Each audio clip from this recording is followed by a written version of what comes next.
Hi, and welcome to my session on homemade pouring medium and basic math. Now you must be wondering, what is a pouring medium? Pouring mediums are fluid additives that are specifically formulated to enable paint to flow across surface of canvases. It thins paint to ideal consistency and helps to create cells, effects and lacing. It also reduces cracking or crazing of paints once your pour dries. There are different companies and brands out there that sell pouring medium, and each one has its own specialty. For beginners, though, I would always recommend that you make your own pouring medium at home because pour painting is an expensive hobby and you can save a lot of money by making your own pouring medium at home. In this video, I will be showing you how to make that. Over here, I will be making 3 different mixtures of pouring medium with different consistency. This one will have a consistency of 50% glue and 50% water. This one will have a consistency of 60% glue and 40% water. And this one will have a consistency of 70% glue and 30% water. Why are we making pouring mediums of different consistency? Pour painting has more than 20 to 25 different techniques, and different techniques require you to have different consistencies of pouring medium. For example, Dutch pour requires you to have a runnier consistency of pouring medium, whereas there are other techniques out there that require you to have a denser consistency. The best part of making your own pouring medium is that the materials are easily accessible at your local store and stationery mart. You can buy your materials in large quantity and make your pouring medium in bulk and store it. It can be stored for a long period of time. I got this 5-gallon container at Home Depot for around $3. You have to buy the lid separately. The lid cost me around $7 and I make my pouring medium in bulk, as you can see. This lasts me for more than 4 months. This saves me a lot of time because when I do my pours and mix my paints, I do not waste my time making pouring medium again and again. I already have it readily available with me. When I make my pouring medium in bulk, I make sure that I make it of a thick consistency. I make sure that I use 70% glue and 30% water. This way, if I want a runnier pour, I can always add water to change the consistency. The first thing that you need in order to make your pouring medium is PVC glue. So over here in the United States, we use the brand Elmer's Glue All. If you do not live in the United States, you can buy any brand of PVC glue. And if you live in India, you can always buy Fevicol. Fevicol works just fine. When you buy Elmer's glue, make sure that you buy Elmer's Glue All and not Elmer's Cool Glue. Elmer's Cool Glue is washable and no run. Although the two glues share the same ingredients, the formulation isn't identical. Elmer's Cool Glue is easier to wash out and forms a more flexible bond than Elmer's Glue All. It simply means that Elmer's Cool Glue is washable even after it dries. It is not recommended if you want your artwork to last for years. And if you use silicone oil, you cannot wash your canvas with soap or water or rubbing alcohol before you put a resin or varnish on top. If you do, then your paints will bleed even though it's dry. Also, Elmer's Cool Glue is a watered down version of Elmer's Glue All, which is why it is less expensive than Elmer's Glue All. Elmer's Cool Glue dries smoky white, but Elmer's Glue All dries clear, which is why when you use Elmer's Glue All for pour painting, you get a brighter finish. So buy Elmer's Glue All and not Elmer's Cool Glue. Now let's talk about the advantage of using glue as a pouring medium. The advantage of using glue as a pouring medium is that it costs a fraction of the price of most brands of pouring medium out there in the market while giving you equally good results. It also has a faster drying time than other brands of pouring medium out there. The only disadvantage of glue as a pouring medium is that it forms less cells naturally when compared to other pouring mediums like flood floatrol or Liquitex. But that's fine because you can always add cell activators or use silicone oils to create cells. Now let's move on to how to make the medium. First, I'll be teaching you how to make pouring medium with a consistency of 50% glue and 50% water. In this cup, I have 0.5 ounces of glue. I place it on my kitchen scale and I reset the value to 0. Now to this I add 0.5 ounces of water. Now I take a stirring stick and stir it well. Stir it well until there are no lumps. And now that it is stirred, you can see the trace.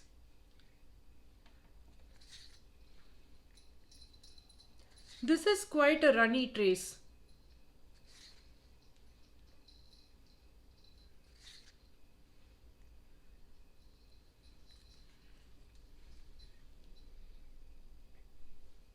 Next I move on to the average consistency, which is 60% glue and 40% water. Now I take this cup, and this cup has around 0.6 ounces of glue, and I am going to make 1 ounce of pouring medium. So I place this cup on my kitchen scale and I reset my scale. Now to this I add 0.4 ounces of water. I take a stirring stick and I stir. Now that it's stirred well, you can see the trace.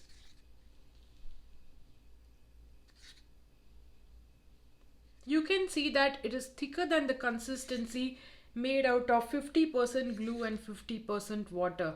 It is not quite as runny as that. Now I move on to make a pouring medium with a consistency of 70% glue and 30% water.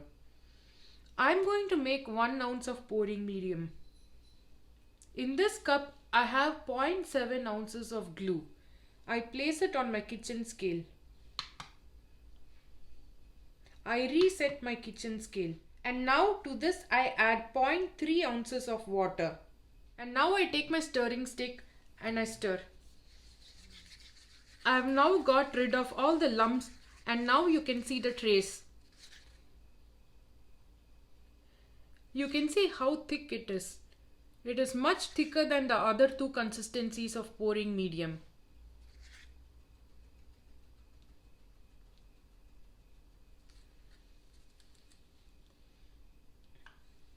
So these are the 3 consistencies of pouring mediums. Now when you make pouring medium at home, all you need is PVC glue and water. But I like to add some GAC 800 or GAC 800 in my homemade pouring medium right before I mix my paints. GAC 800 is an additive that helps prevent crazing and cracking of paint once it's dry. This is optional, but I highly recommend that you buy some and mix it with your homemade pouring medium before you do your pours.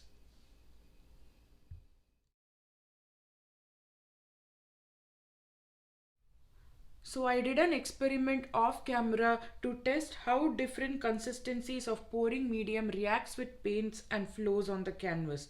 I mixed the paint and pouring medium in a ratio of 1:3. For every 1 part of paint, I used 3 parts of pouring medium for each canvas. I used the pouring medium with a consistency of 50% glue and 50% water for this canvas. Then I used the pouring medium with a consistency of 60% glue and 40% water for this canvas. And finally I used the pouring medium with a consistency of 70% glue and 30% water for this canvas. Now let's talk about observations and results.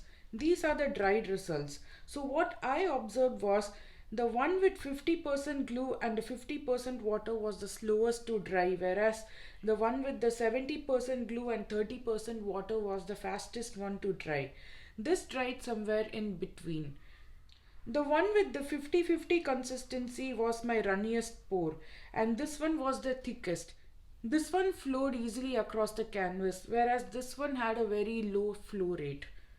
When this one dried the glossiest, whereas I didn't get much sheen out of this one. All three of them gave me beautiful marbling effects, but when I used my blowtorch to pop the air bubbles, I got cells. This one gave me a lot of tiny cells all around the canvas. This one with the average consistency also gave me a lot of cells when wet, but when dry, those cells stretched. Now I don't have cells or lacing. I have something in between cells and lacing in this one.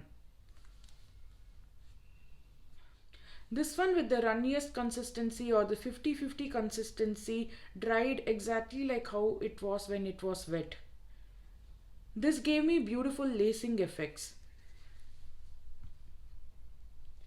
Now if I have to pick my favorite consistency amongst these three, I would always pick the average consistency because I used three colors and all three colors were dispersed equally across the canvas, unlike this one or this one. Now I'm going to do the same experiment on camera. I will be using the same paints, the same proportion and the same size of canvas. But the only variation will be that I will be using silicone oil in my mixture of paint and pouring medium to see how silicone oil reacts with different consistency of pouring medium. Over here I have three canvases of the size 6 inch into 4 inch. So I need 1 fluid ounce of pouring mixture for each canvas. Ideally, the ratio of paint to pouring medium is 1:3. 1 part paint to 3 part medium for most pours. Therefore, 1 fluid ounce of pouring mixture contains 0.25 fluid ounce of paint and 0.75 ounce of pouring medium. I'm using 3 different colors for this experiment. I'm using Titanium White by Amsterdam, Phthalo Blue by Liquitex Basic, and Brilliant Purple by Liquitex Basic. Since I'm using 3 different colors here, we have to split 0.75 of pouring medium into 3 cups. So I need 0.25 fluid ounce of pouring medium for each cup. Similarly, I have to split 0.25 fluid ounce of paint into 3 cups. So I need 0.08 fluid ounce of paint for each cup. I have explained my calculations in detail on a slide.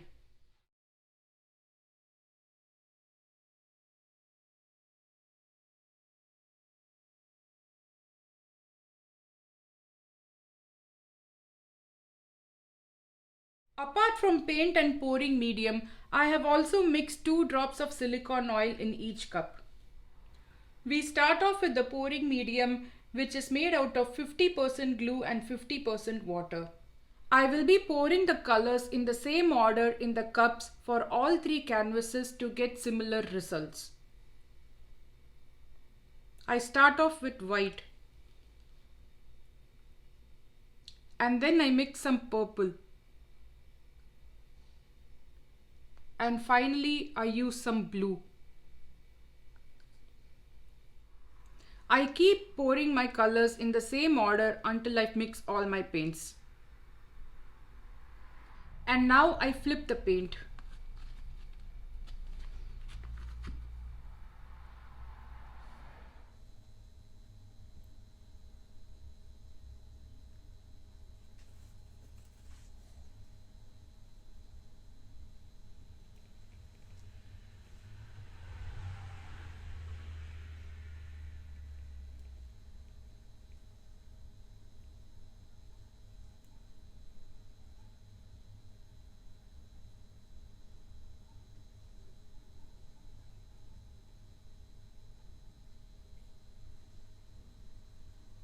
And now I flip the paint.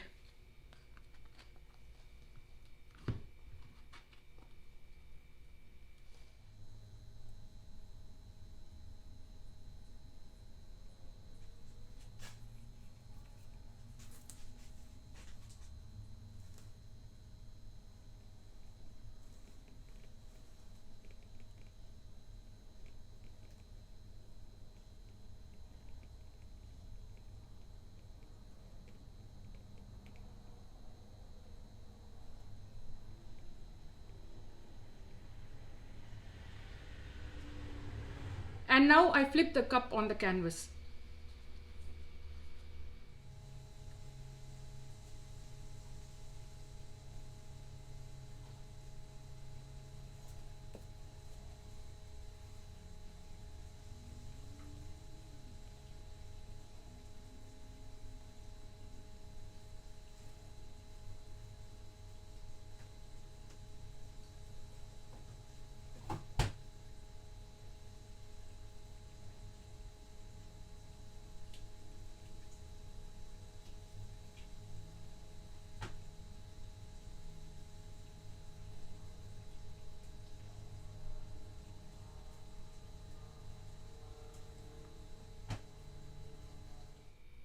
And now I torch all the 3 canvases to pop the air bubbles.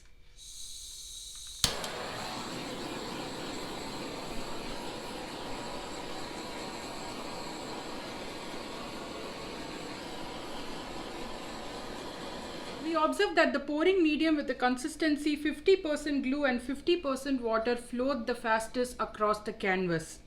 And we also see that a lot of paint spilled on the mat rather than stick to the canvas. In this one with 60% glue and 40% water, we observe that the colors are much brighter than the previous one. And we see that there are more cells scattered around the canvas. And we see that there is less wastage of paint compared to this one. The 70-30 consistency gave us more lacing effects than cells. And you can see the wastage is much minimal compared to the 50-50 and the 40-60. Now let's wait for 24 hours to see how the results look like when they are dried. Now I'm going to tilt this mat and observe what happens.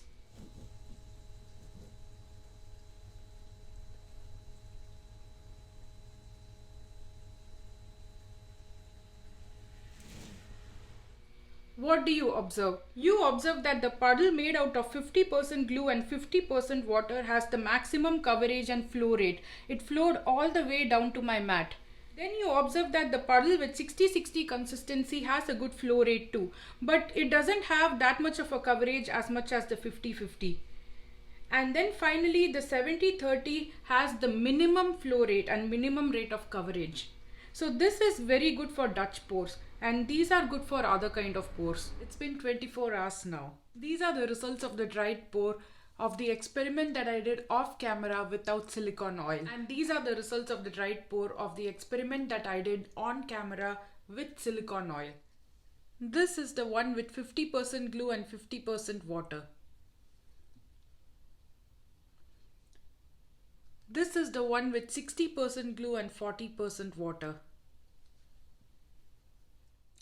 And this is the one with the pouring medium that had a consistency of 70% glue and 30% water.